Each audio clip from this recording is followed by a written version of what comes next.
दाऊद इब्राहिम की जब्त की गई प्रॉपर्टी को खरीदना अपने आप में बड़ी बात है। कुछ लोगों ने ऐसा सिर्फ उसके खौफ को समाप्त करने के लिए किया, मगर उसके बाद उनका क्या हुआ जानिए इस वीडियो में। दाऊद इब्राहिम को कौन नहीं जानता। एक समय था जब मुंबई अंडरवर्ल्ड पर दाऊद इब्राहिम का दबदबा हुआ करता था। नेता से लेकर क्रिकेटर तक, क्रिकेटर से लेकर अभिनेता तक, हर तरफ दाऊद इब्राहिम की तूती बोलती थी। बॉलीवुड के बड़े बड़े अभिनेताओं से दाऊद इब्राहिम के घर जैसे संबंध थे।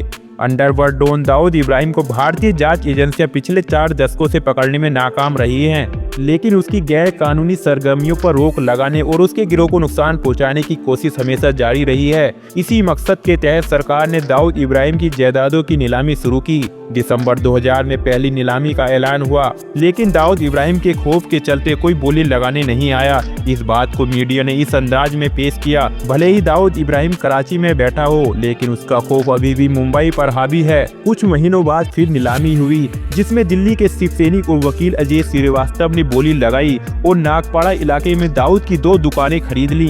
श्रीवास्तव ने कहा कि उनका मकसद यह पैगाम देना था कि दाऊद जैसे भगोड़े से डरने की जरूरत नहीं है। नीलामी जीतने के 25 साल गुजरने के बावजूद वो इन दुकानों पर कब्जा हासिल नहीं कर सके। ये दुकानें दाऊद की बहन हसीना पारकर के कब्जे में थी, जिन्होंने दुकानें खाली करने से सीधा इनकार कर दिया। दिल्ली के कारोबारी जैन भाइयों की दास्तान भी कुछ ऐसी ही है। साल 2001 में पीयूष जैन और हेमंत जैन ने ताड़देव इलाके में दाऊद की उमेरा इंजीनियरिंग वर्क्स नाम की 144 वर्ग फीट की दुकान नीलामी में खरीदी, लेकिन जब वह इसका पंजीकरण कराने पहुंची तो उन्हें मना कर दिया गया, यह कहकर कि यह जायदाद केंद्र सरकार के तहत आती है और केंद्र सरकार के अधीन रही संपत्ति का किसी निजी व्यक्ति के नाम पर रजिस्ट्रेशन नहीं हो सकता है। 23 साल की देरी के बाद जब रजिस्ट्रेशन का रास्ता साफ हुआ तो रजिस्ट्रार ने उनसे बढ़े हुए स्टाम्प ड्यूटी, रजिस्ट्रेशन फीस और जुर्माने के तौर पर 1,54,000 रुपए की मांग की, जबकि संपत्ति की कीमत सिर्फ 2 लाख रुपए थी। जैन भाइयों ने अदालत का रुख किया, लेकिन तारीख पे तारीख लगती रही।